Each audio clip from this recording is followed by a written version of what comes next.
à notre disposition des résultats de l'étude d'impact environnemental ainsi que tout document pouvant nous éclairer sur ce projet en cours dans notre environnement.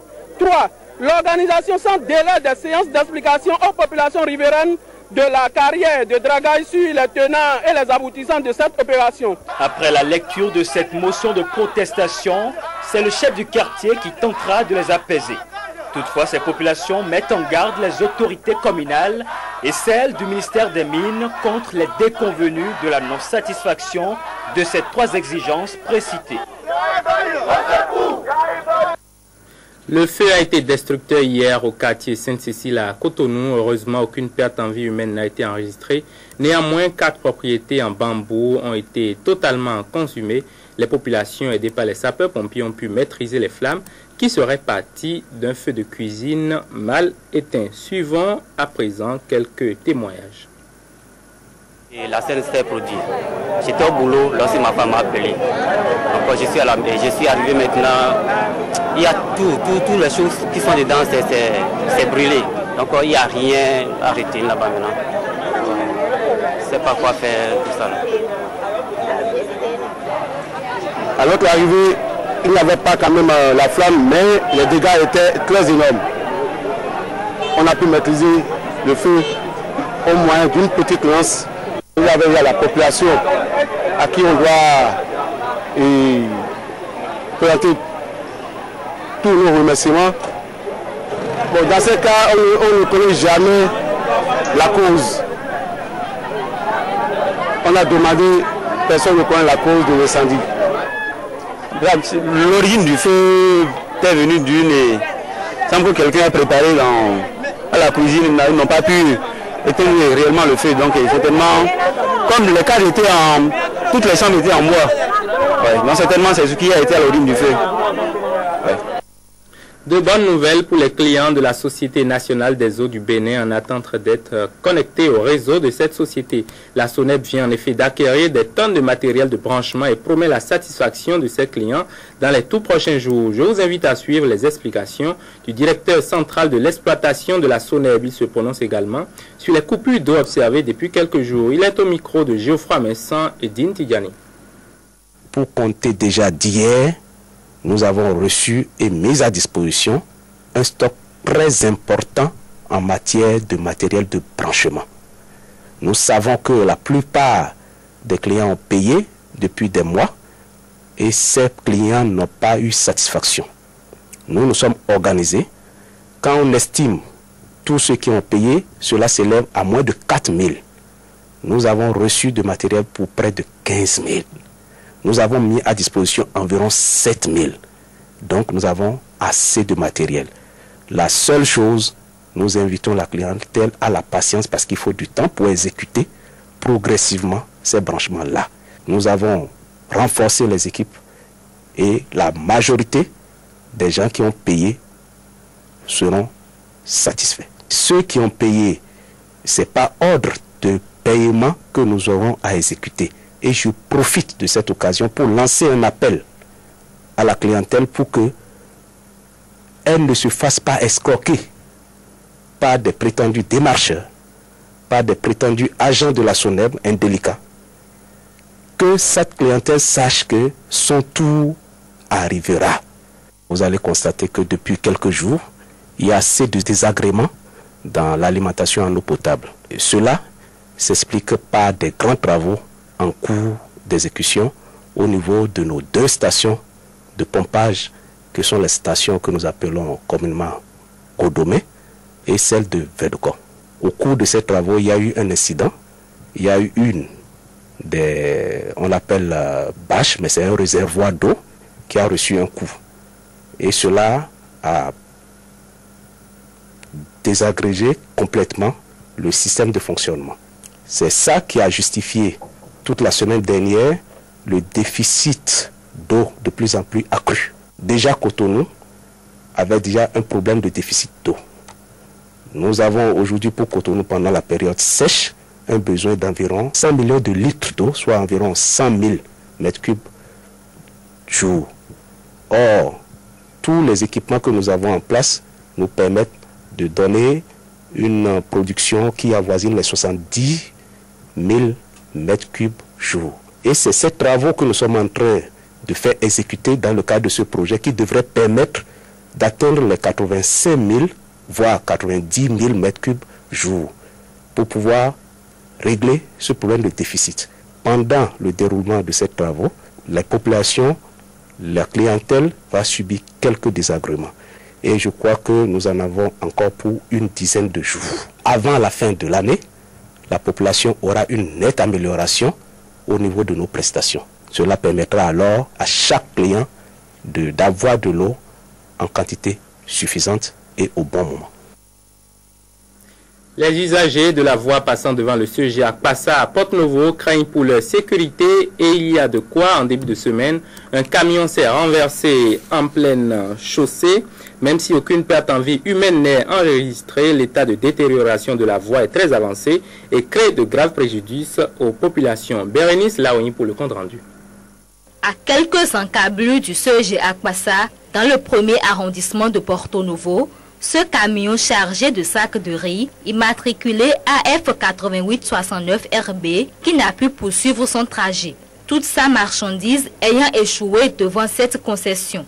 Un spectacle auquel sont habitués depuis quelque temps les usagers de cette voie, aujourd'hui dans un état de dégradation avancé. Un camion de volo, c'est un trou qui a causé l'accident qui s'est produit. La voie est vraiment en mauvais état. Le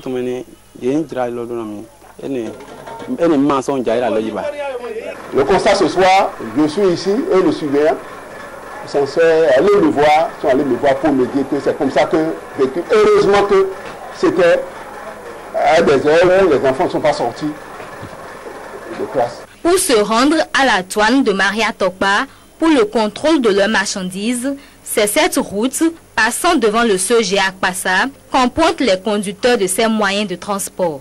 En attendant leur tour à la douane, ils n'hésitent pas non plus à en faire un parc de stationnement. Pour élèves, riverains et conducteurs de motos comme d'automobiles, bien obligés de partager la voie avec ces gros porteurs, il faut alors s'armer de courage pour passer son chemin. Ils sont en train de nous gâter le passage. En passant, on ne pourrait pas passer sur la voie.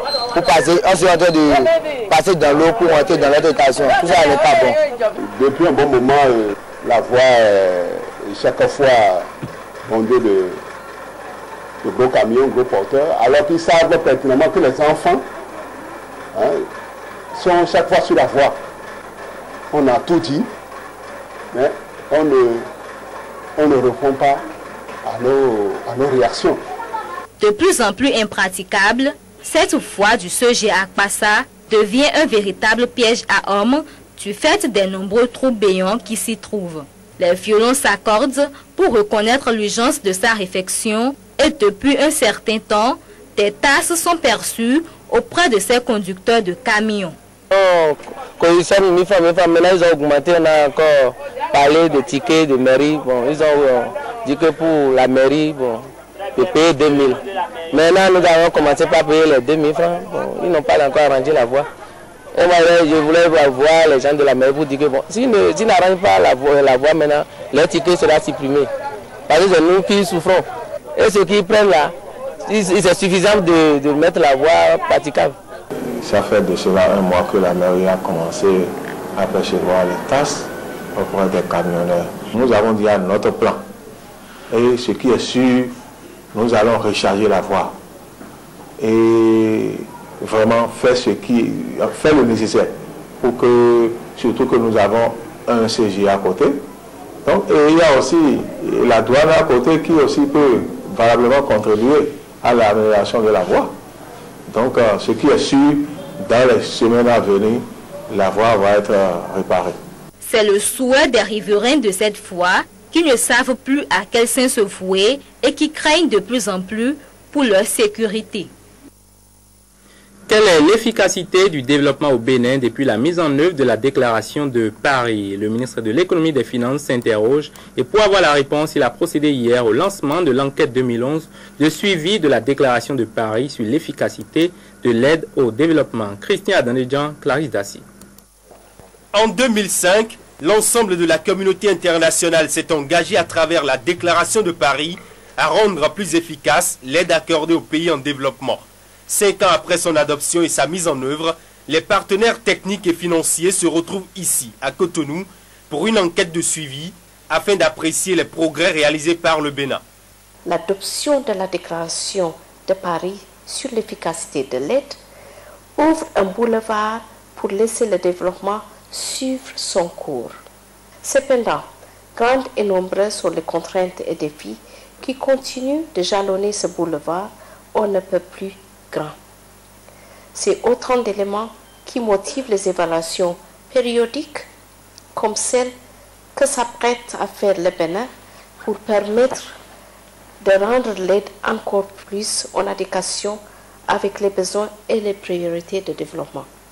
La déclaration de Paris repose sur 5 principes fondamentaux, à savoir l'appropriation, l'alignement, l'harmonisation, la gestion axée sur les résultats et la responsabilité mutuelle.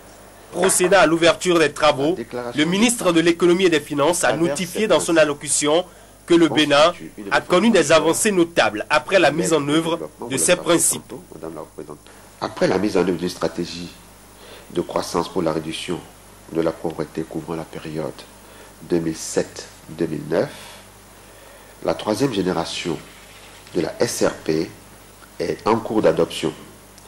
Le Bénin s'est également doté d'un plan d'action pour l'amélioration du système de gestion des finances publiques. Le Bénin a connu les enquêtes en 2005 et 2008. Celle de 2011 vient porter à 3 le nombre déjà réalisé depuis la mise en œuvre de la déclaration de Paris. Les résultats qui en seront issus serviront de base aux discussions du 4e forum de haut niveau sur l'efficacité de l'aide au développement.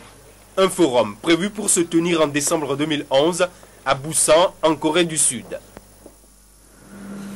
La belle cité royale d'Abomey s'apprête activement à accueillir la 8e édition de la fête internationale des cultures de Dahomey. Pour marquer d'un sceau particulier cette célébration, en y intégrant la promotion des valeurs endogènes, de grandes cérémonies royales sont au programme.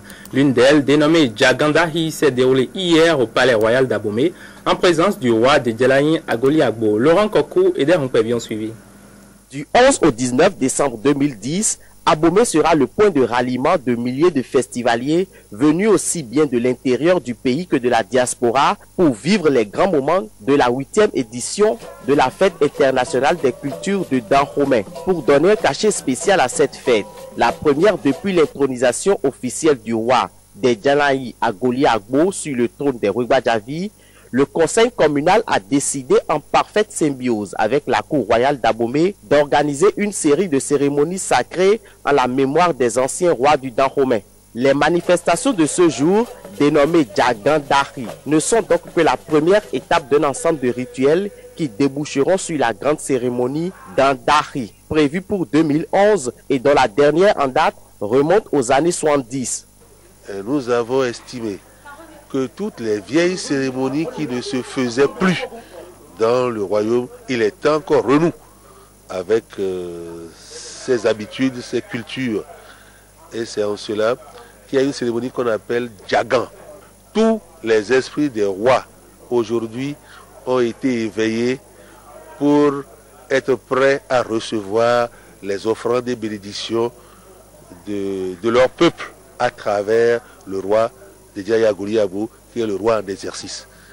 Institués par le roi Glélé, les rituels de cette cérémonie ont été scrupuleusement respectés ici par l'actuel